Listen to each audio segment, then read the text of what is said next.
Basically सबसे पहला सवाल तो इस क्वेश्चन को पढ़ने से भी पहले ये ज़हन में आता है कि why do we need to read about threats to international security. हमें ज़रूरत ही क्यों पड़ती है, इंटरनेशनल सिक्योरिटी की ज़रूरत ही क्यों है। दुनिया एक अनार्किक सिस्टम है के तहत चल रही है। अनार्किक सिस्टम किसे कहते हैं? अनार्किक सिस्टम उसको कहते हैं जहां पर कोई कानून लागू करने वाली अथॉरिटी मौजूद ना हो। मिसाल के तौर पर एक घर में एक जो फादर होता है वो बेसिकली उस घर का मैनेज करने वाला, उस घर में रूल्स एंड रेगुलेशंस कायम करने वाला। जब फादर नहीं रहता या समटाइम्स दोनों पेरेंट्स नहीं रहते तो उसमें जितनी एंटिटीज उस घर में हैं, जितने बहन भाई हैं, वो सारे बराबरी की सतह पर आ जाते हैं। जब बराबरी की सतह पर आ जाते हैं, जब ऊपर कोई उनको गवर्न करने वाला नहीं है, तो वो अपनी मर्जी की डिसीजन मेकिंग करना शुरू कर देते हैं। They don't consider other entities while making their decisions. क्यों? Because they don't care about them. उनको अपनी जाती इंटरेस्ट्स की फिक्र होती है। अब अगर यही वहां पे फादर हो तो वो हर बंदा डिसीजन मेकिंग करने से पहले अपने सिबलिंग्स के बारे में भी सोचता है और फादर की रिटेलिएशन के बारे में भी सोचता है। तो दुनिया के निज़ाम में पहली बात तो ये ज़हन में रखें, लॉलेसनेस है, अनार्किक निज़ाम है। यहां पे कोई पुलिस ऐसी नहीं है जो पाकिस्तान को पकड़ के अरेस्ट कर सके। कोई अथॉरिटी ऐसी नहीं है जो पाकिस्तान के ऊपर कोई भी चीज लीगली बाइंड कर सके। कोई इंटरनेशनल पुलिस मौजूद नहीं है जो स्टेट्स को, इंटरनेशनल जो हमारा सिस्टम है उसके अंदर एंटिटीज कौन है? जैसे नेशनल सिस्टम के अंदर एंटिटीज इंडिविजुअल्स होते हैं, उनको गवर्न करने के लिए गवर्नमेंट भी मौजूद होती है, पार्लियामेंट भी मौजूद होती है, लेजिस्लेशंस भी हो रही होती हैं, जुडिशरी भी मौजूद होती है, पुलिस भी मौजूद होती है, जिन्होंने ये सारी चीजें इंप्लीमेंट करनी होती हैं। इन सारी चीजों को के ऊपर अमल दरामद करवाना होता है। इंटरनेशनल सिनेरियो में ऐसा कुछ नहीं है। इंटरनेशनल सिनेरियो में स्टेट्स आ गई और स्टेट्स इंडिपेंडेंट हैं और इक्वल हैं, कोई उनके ऊपर सुपीरियर अथॉरिटी नहीं है। इस वजह से हम इंटरनेशनल सिक्योरिटी को जो थ्रेट्स हैं उनको स्टडी करते हैं। दुनिया में कोई पुलिस नहीं है, लॉ मेकिंग बॉडी नहीं है। हमारे यहां पे जैसे है ना, अल्लाह आपका भला करे, पार्लियामेंट हमारी होती है जिसमें कानून साजी मुसलसल होती रहती है। इंटरनेशनल सिनेरियो पर पार्लियामेंट मौजूद नहीं है। यूनाइटेड नेशंस किसी हद तक मौजूद है लेकिन उसके लॉज बाइंडिंग नहीं होते।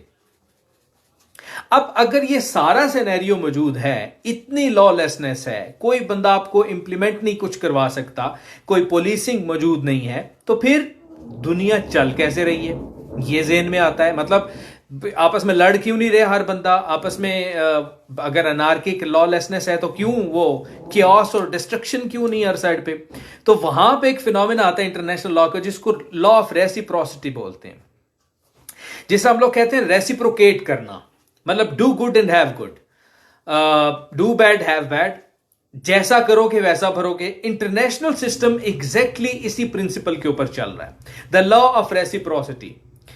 मिसाल के तौर पर हम लोग, there are treaties, there are mutual understandings, there are contracts binding, there are international organisations जो आपको चीज़ों के ऊपर मजबूर करते हैं, जो आपको करवाते हैं वो चीज़ें, प्रेशराइज करते हैं इकोनॉमिकली, मिलिटरीली भी समटाइम्स किया जाता है। ये सारी चीज़ें मौजूद हैं, लेकिन सबसे बड़ा प्रिंसिपल जो इंटरनेशनल सिनेरियो में स्टेट्स को रन करवा रहा है peacefully, that is law of reciprocity. मैं आपकी, मतलब मैं गयास एक बंदा हूं, एक दूसरा बंदा है, let's say for the sake of argument Anas एक बंदा है, हम दो डिफरेंट स्टेट्स हैं। अब अनस के मुल्क का नुमाइंदा गयास के मुल्क में आएगा। कानून क्या कहता है? कानून ये कहता है कि वो जो रिप्रेजेंटेटिव होगा, स्टेट रिप्रेजेंटेटिव होगा, उसकी चीजें चेक नहीं की जाएगी, उसको इम्यूनिटी हासिल होगी, उसके ऊपर लोकल छोटे मोटे लॉज एप्लीकेबल नहीं होंगे। इवन अगर उससे कत्ल भी हो जाता है तो उसको पर्सोना नॉन ग्राटा करार देकर आप उसे उसके मुल्क में वापस भिजवा सकते हैं, लेकिन आप उसको यहां पे ट्रायल नहीं उसका कर सकते। अब if for the sake of argument अगर मैं ये काम ना करूं तो मुझे उसके रिपरकशंस पता है। उसके रिपरकशंस क्या होंगे? जो दुनिया में बाकी मेरे अलावा लेट से दुनिया में 193 कंट्रीज हैं, मुझे एग्जैक्ट आइडिया नहीं है आजकल कितने ममालिक हैं दुनिया में, तो 192 कंट्रीज मेरे साथ जो बिहेवियर करेंगे कि वो मेरे नुमाइंदों की रिस्पेक्ट नहीं करेंगे, उनको वो इम्यूनिटी प्रोवाइड नहीं करेंगे। सो मैं रिजल्टेंटली करूंगा क्या? अपने नुमाइंदे की इम्यूनिटी को बरकरार रखने के लिए सबके नुमाइंदों को इम्यूनिटी दूंगा। That is law of reciprocity, जिसके तहत international security system smooth and steady चल रहा है। कोई एक दूसरे के साथ लड़ाई नहीं कर रहा, कोई एक दूसरे के साथ छेड़खानी पंगेबाजी नहीं कर रहा, but still there are threats to international peace and security. और वो थ्रेट्स क्या हैं वो हम आगे जाके डिस्कस करते हैं। यहां तक आप लोगों को समझ आ गई बातों की? एक एक कमेंट कर दीजिए अगर यहां तक समझ आपको आ गई है तो।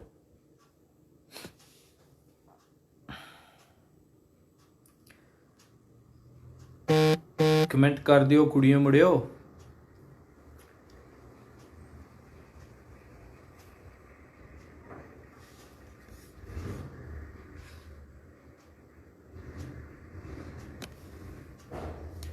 आप कमेंट कर नहीं रहे या मुझे आपके कमेंट्स आ नहीं रहे?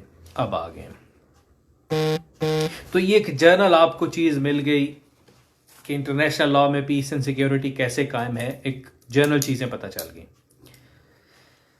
अच्छा, अब आते हैं threats to international peace and security. अब डिफरेंट हिस्सों में हम इसे डिवाइड करेंगे। 4 मेजर कैटेगरीज में मैंने इसे डिवाइड किया हुआ है। पहली कैटेगरी है dual policies of international powers, ये एक मेजर थ्रेट है इंटरनेशनल सिक्योरिटी के लिए। दूसरी कैटेगरी है ट्रांसनेशनल थ्रेट्स, ये सेकंड मेजर कैटेगरी है। इसके आगे मजीद कैटेगरीज आती हैं, सब कैटेगरीज, वो हम डिस्कस करेंगे लेक्चर के दौरान। तीसरी कैटेगरी है नेशनल थ्रेट्स, पहले डुअल पॉलिसीज, फिर ट्रांसनेशनल थ्रेट्स, फिर नेशनल थ्रेट्स, और आखिरी कैटेगरी है the concepts like clash of civilisation. अब इंटरनेशनल सिक्योरिटी को जो dual policies of international powers की वजह से थ्रेट्स हैं वो क्या है? पहली चीज, पहले तो हमने इंटरनेशनल पावर्स डिफाइन करनी है। वो स्टेट्स, वो अथॉरिटीज, वो कंट्रीज,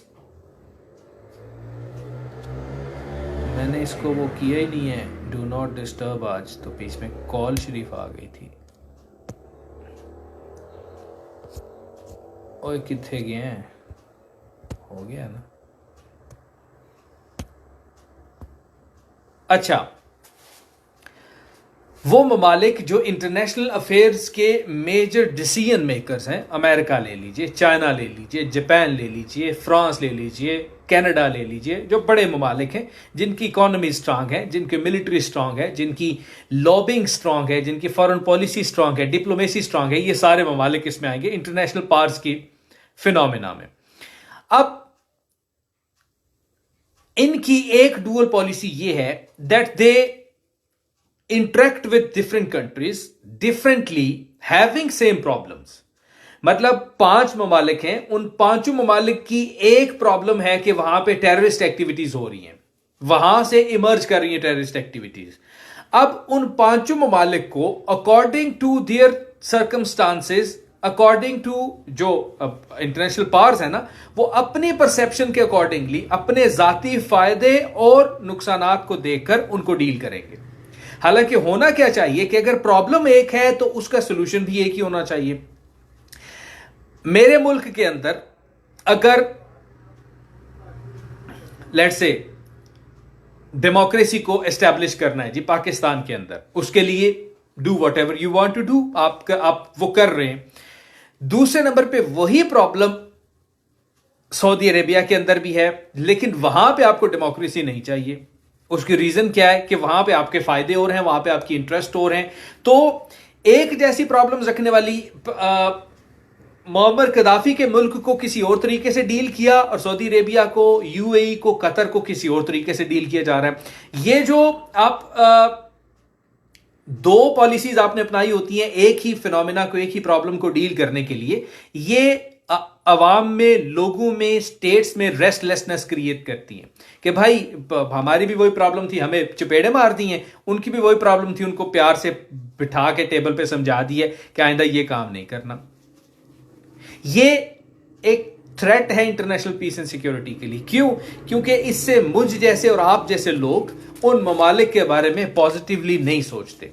हम ये सोचते हैं कि वो अपनी इंटरेस्ट के बेस पर चीजें डिफाइन करते हैं। कहां पे डेमोक्रेसी नाम की उन्हें किसी चीज से मोहब्बत नहीं है, उनको सिर्फ अपनी इंटरेस्ट से मोहब्बत है। फिर dual policies of international powers हम पढ़ रहे हैं। टेररिस्ट्स को, नॉन स्टेट एक्टर्स को फंड करना अपने सियासी स्ट्रेटेजिक मकासद के लिए, और फिर उनको डिस्कार्ड कर देना किस नाम पर? डिस्कार्ड करना in the name of threat to peace. ये लोग पीस के लिए बहुत बड़ा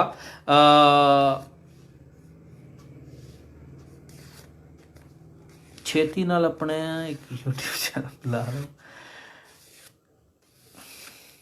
आजम साहब कोई बात नहीं, खपने के बाद जो आपको इंफॉर्मेशन और नॉलेज मिलता है ना, उसकी अपनी कदर, उसकी अपनी शान होती है। जो इजीली रेडीली अवेलेबल हो जाए ना, उसका जो है वो मजा नहीं आता। अच्छा, टेररिस्ट्स को पहले फंड करना अपने जाती मकासद के लिए और फिर उनको डिस्कार्ड कर देना जब आपका मकसद पूरा हो जाए। जो इराक में किया गया, जो सीरिया में किया गया, जो यमन में किया जा रहा है, ये सारी चीजें क्या हैं कि आप खुद टेररिस्ट्स को पहले प्रमोट करते हो, एक्टिवेट करते हो, उनसे अपने मकासद पूरे करते हो और फिर कहते हो जी कि ये they are threat to peace, फिर आप उनके अगेंस्ट ही लड़ना शुरू हो जाते हो। बट ये डुअल पॉलिसीज नहीं चलेंगी। फिर having multiple definitions for one single thing। हम आज तक इंटरनेशनल सिनेरियो पर इंटरनेशनल टेररिज्म को या सिंपल टर्म टेररिज्म को ही डिफाइन नहीं कर पाए। हमारा जो टेररिस्ट है, बलूचिस्तान लिबरेशन आर्मी वाले जो हमारे टेररिस्ट हैं, जिनको हम टेररिस्ट कहते हैं, they are considered as freedom fighters by India. फिर हमारे जो फ्रीडम फाइटर्स हैं which are who are fighting in Kashmir, Indian occupied Kashmir, they are considered as terrorists by India. एक ही चीज के लिए अब अमेरिका, कनाडा, इस तरह के बड़े ममालिक, they will never define what real terrorism is. क्यों? अगर उसको डिफाइन कर देते हैं तो फिर उनके अपने जाती मकासद, आपस में मुल्कों को लड़ाना, उनके आपस में झगड़े करवाते रहना, फिर बीच में चौधरी बन के आना, जी हम आपका झगड़ा रिजॉल्व करते हैं, वही खत्म हो जाते हैं। ये गलत हरकतें हैं, ये आपकी इंटरनेशनल सिक्योरिटी के लिए थ्रेट रहती हैं, कंटिन्यूस थ्रेट के तौर पर रहती हैं। फिर हेजमनी की गेम्स। हेजमनी आम सिंपल टर्म में हम लोग चुदराट को कहते हैं, वडेरापन को, जिसमें आप अपनी सुपीरियरिटी शो करने के लिए you go to any extremes possible, you go to everything that you can do, आप वो सब काम करते हो। ये जो हेजमोनिक गेम्स हैं, दूसरे ममालिक को नीचा दिखाने के लिए या अपने आप को जो है वो सबका माई बाप कहलवाने के लिए, उसके लिए आप जो जो एक्ट्स करते हो, डिफरेंट स्टेट्स के साथ आप जिस तरह डील करते हो, that is considered in dual policies. फिर वीक नेशंस के लिए एक्सप्लॉयटेटिव पॉलिसीज हैं। मिसाल के तौर पर पाकिस्तान अगर यूनाइटेड नेशंस के नुमाइंदों के ऊपर, उनकी गाड़ी के ऊपर पाकिस्तान की आर्मी की तरफ से फायरिंग होती है, इंटरनेशनल कम्युनिटी ने टेररिज्म और पता नहीं क्या क्या चीजों का लेबल लगाने शुरू कर देने थे। वही प्रॉब्लम अगर इंडिया करता है, चूंकि वो वीक नेशंस में काउंट नहीं होता, इकोनॉमिकली स्ट्रांग है, नेशनली स्ट्रांग है, अपना एक रुतबा रखते हैं इंटरनेशनल कम्युनिटी में, अपनी एक साख रखते हैं इंटरनेशनल कम्युनिटी में, चूंकि ये काम उन्होंने किया है तो उनके लिए उस तरह की रिपरकशंस नहीं है जितनी हमारे लिए है। मतलब अगर युगंडा एक प्रॉब्लम कर रहा है, अगर यमन एक प्रॉब्लम कर रहा है, अगर फिलिस्तीनी लोग एक प्रॉब्लम कर रहे हैं, अगर कोई कमजोर मुल्क एक प्रॉब्लम क्रिएट कर रहा है, उसके लिए पॉलिसीज और हैं, उनको आप एक्सप्लॉइट करते हो, उनकी मजबूरियां, चाहे वो इकोनॉमिक प्रॉब्लम्स हैं, चाहे उनकी सोशल प्रॉब्लम्स हैं, चाहे उनकी मिलिट्री रिलेटेड प्रॉब्लम्स हैं, उनको आप इस्तेहसाल करते हो और उनसे फायदा उठाते हो। जबकि वैसी ही प्रॉब्लम अगर किसी स्ट्रांग नेशन की हो तो वहां पे आप हेल्प आउट करने चले जाते हो। ये नहीं होना चाहिए। फिर इंटरनेशनल लॉ हमें यह कहता है कि no country is suppose to meddle in political affairs of any other country. अगर एक मुल्क में पीसफुली लोग रह रहे हैं, उनको उस मुल्क का निजाम पसंद है, they are not agitating, they are not creating havoc, they are not being killed, they are not being suffocated by the government, by regime, you are no one to impose क्या उसे कहते हैं, democracy there, you are not suppose to, क्या हो रहा है, notification आ रहे हैं। अच्छा, आपके पास कोई इख्तियार नहीं है कि आप किसी मुल्क में डेमोक्रेसी को इंपोज करो, आप किसी मुल्क से मोनार्की के अगेंस्ट बात करो। आप अपने मुल्क में रहकर इस तरह की बातें कर सकते हो, लेकिन आप उस मुल्क के पॉलिटिकल अफेयर्स में मैन्यूवरिंग नहीं करोगे। फिर वेपनाइजेशन या आर्म्स रेस वाला फिनोमेना जो है, आप किसी भी मुल्क को वेपन्स प्रोवाइड करते हो, इंडिया के साथ आप डील करते हो, हम लोग जनाब डिफेंस डील करते हैं, न्यूक्लियर डील भी करते हैं, लेकिन उससे जो इम्बैलेंस ऑफ पावर क्रिएट हो रहा है, उससे जो पाकिस्तान इधर रह जाएगा, इंडिया इधर चला जाएगा, as far as power is concern या डेटरेंस इज कंसर्न, तो वहां पे फिर क्या होगा, यू इटसेल्फ, आप खुद से you are creating arms race. Pakistan फिर कोशिश करेगा किसी और मुल्क के साथ मिलकर उस लेवल पर इंडिया के बराबर पहुंचने की, अपने थ्रेट परसेप्शंस को ज़हन में रखने के लिए। ये arms race dual policies create करती है, खुद से ममालिक उस हद तक नहीं करते। फिर डुअल पॉलिसीज में अनफेयर या biased use of veto power भी आ जाता है। यूनाइटेड नेशंस में अगर कोई काम हो रहा है, यूनाइटेड नेशंस में सिक्योरिटी काउंसिल में अगर फलस्तीन के खिलाफ, पाकिस्तान के खिलाफ, इंडिया के खिलाफ, किसी भी मुल्क के खिलाफ कोई पॉलिसी, कोई जो है वो बात होने जा रही है, और उसको वो अपनी लॉबिंग के थ्रू, अपने जाती मकासद के थ्रू पाकिस्तान चाइना को ले लेता है, इंडिया रशिया को ले आता है, इसराइल अमेरिका को ले आता है कि आप इस ये जो वहां पे रेजोल्यूशन अडॉप्ट होने जा रही है, आप इसको वीटो कर दो। वीटो हो गया, दैट मीन्स कि वो रेजोल्यूशन अडॉप्ट नहीं हो सकती, उसका बेड़ा गर्क हो गया, वो डस्टबिन में चली गई। ये जो अनफेयर और बायस्ड यूज है वीटो पावर का, ये भी नहीं होना चाहिए, और ज्यादा ममालिक के पास वीटो पावर होनी चाहिए, और वहां पे फिर कंकरेंट मेजॉरिटी वाला असूल आप अपनाएं कि कितने ममालिक जो है वो उसके हक में वोट दे रहे हैं, कितने उसके अगेंस्ट जा रहे हैं। ये कुछ डुअल पॉलिसीज हैं इंटरनेशनल पावर्स की, जो इंटरनेशनल पीस एंड सिक्योरिटी के लिए थ्रेट हैं, एक खतरा है, जो कभी भी उसके लिए प्रॉब्लम्स क्रिएट कर सकती हैं और करती रहती हैं। यहां तक समझ आ गई? नुमान भाई इधर ही हो, एक गिलास पानी दे देंगे please, thank you. America India के डिफेंस एग्रीमेंट को अगर हम यहां पे डिस्कस करना शुरू हो जाए तो हमारा लेक्चर इधर ही रह जाएगा। केचप खानी किसी ने? ये गिलास पड़ा हो, चिली सॉस एनीबॉडी?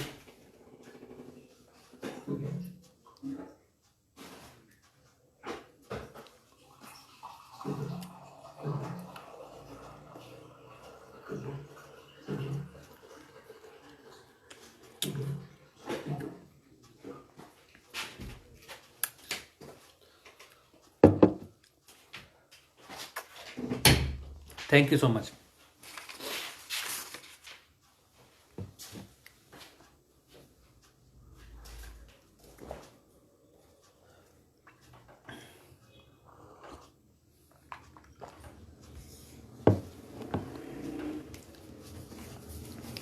अच्छा जी, आगे चलते हैं। अब हम आते हैं ट्रांसनेशनल थ्रेट्स की तरफ। सबसे पहले तो we need to understand this term transnational. ऐसा कोई भी फिनोमेना, ऐसी कोई भी प्रॉब्लम जिसको रिजॉल्व करने के लिए किसी एक मुल्क की एफर्ट्स या किसी एक मुल्क की रिसोर्सेज काफ़ी ना हो, उस प्रॉब्लम को, उस थ्रेट को आप ट्रांसनेशनल थ्रेट कहते हैं।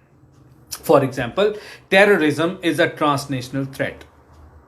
पाकिस्तान अकेला जितने मर्जी पैसे लगा दे, टेररिज्म को कंट्रोल नहीं कर सकता जब तक कि ग्लोबल कम्युनिटी मिलकर अपनी एफर्ट्स और अपने रिसोर्सेज इस्तेमाल ना करे, तब तक ये नहीं हो सकता। इसी तरह अब ये वो थ्रेट्स हैं, ट्रांसनेशनल थ्रेट्स वो थ्रेट्स होते हैं जो डायरेक्ट स्टेट की कन्फ्रंट्रेशन, दो ममालिक के आपस में एक दूसरे के सामने खड़े होने से एमिनेट नहीं करते, इमर्ज नहीं करते, बल्कि ये थ्रू डिफरेंट फिनोमिना हैं, ट्रांसनेशनल थ्रेट्स उनके थ्रू होते हैं। वो कौन कौन से? एक तो टेररिज्म मैंने मेंशन कर दिया।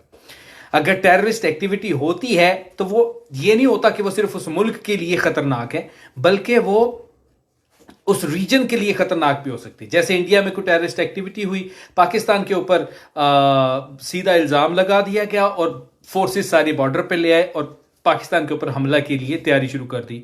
इंटरनेशनल पीस एंड सिक्योरिटी को थ्रेट हो गया एक टेररिस्ट एक्टिविटी के साथ। इसी तरह फिफ्थ जनरेशन वॉरफेयर या हाइब्रिड वॉरफेयर, इसको हाइब्रिड या फिफ्थ जनरेशन क्यों कहा जाता है, बल्कि हाइब्रिड को पहले समझते हैं।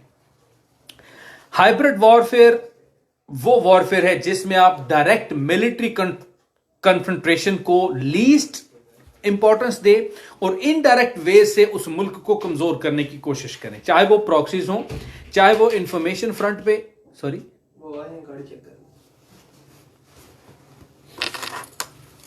आप भी साथ ही रहना जी, साथ ही रहना आप भी, चाहे आप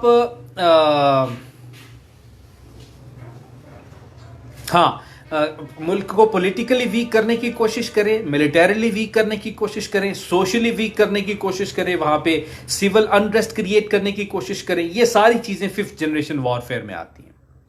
इसी तरह ऑर्गेनाइज्ड क्राइम, ऑर्गेनाइज्ड क्राइम क्या है? जैसे कराची में वो बाकायदा एक निजाम चल रहा था भत्ताखोरी का, ठीक है। ऑर्गेनाइज्ड क्राइम ये होता है जिसमें बाकायदा हिरार्की होती है। एक इंडिविजुअल है, वो आगे 5 बंदों के नीचे काम कर रहे हैं, वो 5 बंदे किसी और बंदे के नीचे काम कर रहे हैं, वो किसी और बंदे के नीचे काम कर रहे हैं और उन सबको कोई एक बड़ा हेड कंट्रोल कर रहा है और इस तरीके से वो ऑर्गेनाइज्ड होकर क्राइम कर रहे हैं। और ऑर्गेनाइज्ड क्राइम हमेशा किसी एक मुल्क में रहकर वो नहीं होता, वो फिर लिमिटेड लेवल पे हो जाता है। ऑर्गेनाइज्ड क्राइम उसको कहेंगे जिसके ताने बाने मुख्तलिफ ममालिक से जोड़े जा सकते हो। इसी तरह ड्रग्स हैं, ये भी ट्रांसनेशनल थ्रेट्स में आती हैं। किसी एक मुल्क के रिसोर्सेज इसको कंट्रोल करने के लिए या इसको मिटिगेट करने के लिए काफी नहीं होते। ह्यूमन ट्रैफिकिंग है, लोगों का एक जगह से दूसरी जगह लेकर जाना, अगवा करके या उनकी मर्जी से या किसी भी काम के लिए उनको फिर वहां पे जाके मुख्तलिफ मकासद के लिए, टेररिस्ट एक्टिविटीज के लिए भी यूज किया जा सकता है, डिफरेंट चीजों के लिए यूज किया जा सकता है। साइबर क्राइम्स हैं, किसी मुल्क के न्यूक्लियर एसेट्स के बारे में इंफॉर्मेशन, मतलब साइबर क्राइम है ना, आप उसको हैक करने की कोशिश करते हो, आप उनकी सेंसिटिव इंफॉर्मेशन को हैक करने की कोशिश करते हो, तो वो मुल्क रिटेलिएट कर सकता है, कुछ भी इस तरह का हो सकता है। आर्म्स एंड एम्यूनिशन की smuggling, that is a transnational threat. और इससे एक soft kind of that is environmental issues. मतलब पाकिस्तान दुनिया के उन टॉप 10 ममालिक में आता है या टॉप 6 में शायद, जो ग्लोबल वार्मिंग की वजह से इफेक्टेड कंट्रीज हैं, लेकिन हमारा कंट्रीब्यूशन शायद 1% भी नहीं है क्लोरोफ्लोरोकार्बन्स में या ग्रीन हाउस गैसेस में। तो हमें अगर थ्रेट फील होगा, एग्जिस्टेंशियल थ्रेट फील होगा, तो ऐसे ममालिक जो इसकी वजह बन रहे हैं, हम ऑब्वियसली उनके सामने क्वेश्चन करेंगे, हमारे आपस में कन्फ्रंटेशन हो सकती है, हम लोग इंटरनेशनल पीस एंड सिक्योरिटी के लिए थ्रेट बन सकते हैं। फिर समरा बच्चे इंट्रोडक्शन एंड पे करवा दूंगा।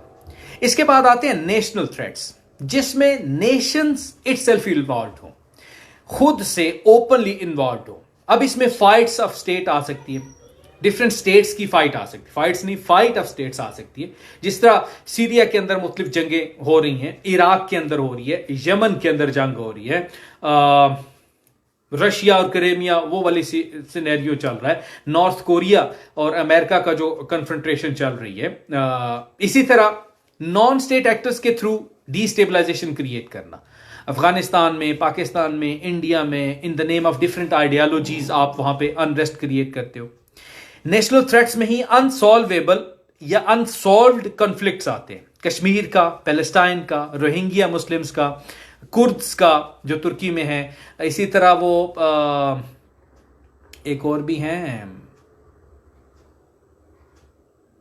सीरिया में है, उनका नाम नहीं ज़हन में आ रहा, यजीदीज इन सीरिया, उनका वो अनसॉल्वेबल या अनसॉल्व्ड कॉन्फ्लिक्ट्स में आते हैं। न्यूक्लियर प्रोलिफरेशन, एक मुल्क का दूसरे मुल्क को न्यूक्लियर टेक्नोलॉजी देना, झूठ मूठ करके या जिस तरीके से भी न्यूक्लियर टेक्नोलॉजी को आगे डिसेमिनेट करना। साउथ चाइना सी वाला कॉन्फ्लिक्ट, क्रीमिया और यूक्रेन वाला कॉन्फ्लिक्ट, वाटर क्राइसिस डिफरेंट ममालिक के बीच में जो है, इंडिया और पाकिस्तान के बीच में वाटर क्राइसिस है, ये सारे नेशनल थ्रेट्स में आएंगे। ये वो थ्रेट्स हैं जो इंटरनेशनल पीस एंड सिक्योरिटी के लिए कभी भी खतरा हो सकते हैं, किसी भी वक्त। फिर इसी तरह लास्ट आर्ग्यूमेंट की तरफ आते हैं, which is clash of civilisation, concepts like clash of civilisation. इसमें रेसिज्म या रिलीजन की बेस पे डिस्क्रिमिनेशन करना, जैसे वेस्टर्न कंट्रीज में सबसे रीसेंट मोस्ट एग्जांपल हम लोग वो फ्रांस की लेते हैं, जिसमें वो कैरिकेचर्स थे प्रॉफिट पीस पे अपॉन हिम के, या फ्रांस के जो प्रेसिडेंट था उसकी इकोनॉमिक रिटेलिएशन आई मुसलमानों की तरफ से। वही economic retaliation can raise to higher levels, international peace and security के लिए थ्रेट बन सकती है। रीजन बेस्ड या एथनिसिटी बेस्ड क्लैशेस एक दूसरे के साथ, ये जो कुर्द्स के चल रहे हैं, ये जो यजीदीज के चल रहे हैं, ये जो बलोच के चल रहे हैं, ये जो कश्मीरियों के चल रहे हैं, ये क्लैशेस हैं। वेस्ट के विश कि वो अपना version of freedom Islamic world के ऊपर इंपोज करे, दैट इज अ क्लैश। या मुसलमानों की विश कि वो अपनी वर्जन ऑफ रिलीजन या वो जो वर्जन ऑफ फ्रीडम एम्प्लॉय करना चाहते हैं, उसकी रिटेलिएशन में जो इनका अपना एक्सट्रीमिज्म और टेररिस्ट काइंड ऑफ एक्टिविटीज होती है इन द नेम ऑफ जिहाद या इन the name of universal code of conduct, वो सारी चीजें भी इंटरनेशनल पीस एंड सिक्योरिटी के लिए थ्रेट है। फिर हमने एक वो जो लेक्चर लिया था, लेक्चर का नाम था इंटरनेशनल पॉलिटिकल इकोनॉमी, उसमें हमने देखा था नॉर्थ साउथ और ईस्ट वेस्ट के clashes. North is economically independent, south is economically dependent. North resources, natural resources में डेफिशिएंट है, साउथ नेचुरल रिसोर्सेज में सफिशिएंट है। सफिशिएंट होने के बावजूद गरीब हैं और वो डेफिशिएंट होने के बावजूद अमीर हैं। इनके बीच में जो कॉन्फ्लिक्ट है that could create a threat to international peace and security. East versus west clashes, उसमें सिविलाइजेशनल क्लैश आ जाएंगे, Chinese civilization, Indian civilization, Muslim civilization, western civilization, Christian civilization, इनके आपस में जो क्लैशेस हैं, ये वो तमाम चीजें हैं जो इंटरनेशनल पीस एंड सिक्योरिटी के लिए along with many other threat हैं और साबित हो सकती है। अब अगर आप लोगों का कोई क्वेश्चन है, हमेशा याद रखिए what ever I am telling you, it is not enough, nothing is enough in CSS.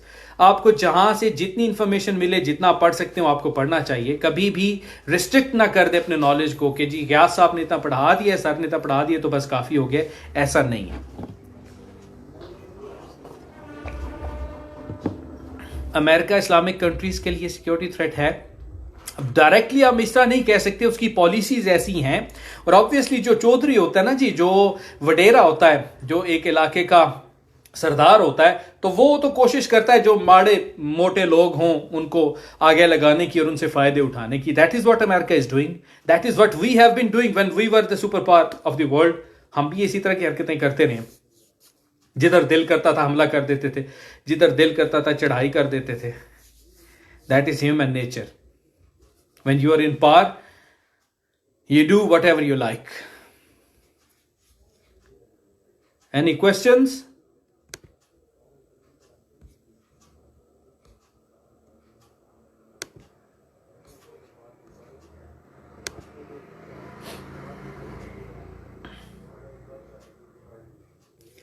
ये जो सीरिया, यमन और बहुत से इस्लामिक कंट्रीज हैं, इनमें हमारी अपनी हरकतें सबसे पहले हैं ना, उसके बाद अमेरिका उसका फायदा उठा रहा है। यस, मैंने कोशिश की है काफी सारी टर्म्स एक्सप्लेन करने की। इस लेक्चर को दोबारा सुन लीजिएगा मजीद क्लैरिटी के लिए। अपना ध्यान रखिए, खुशबाश रहिए, दुआ में याद रखिए। Take care, bye bye, tata, अल्लाह हाफिज।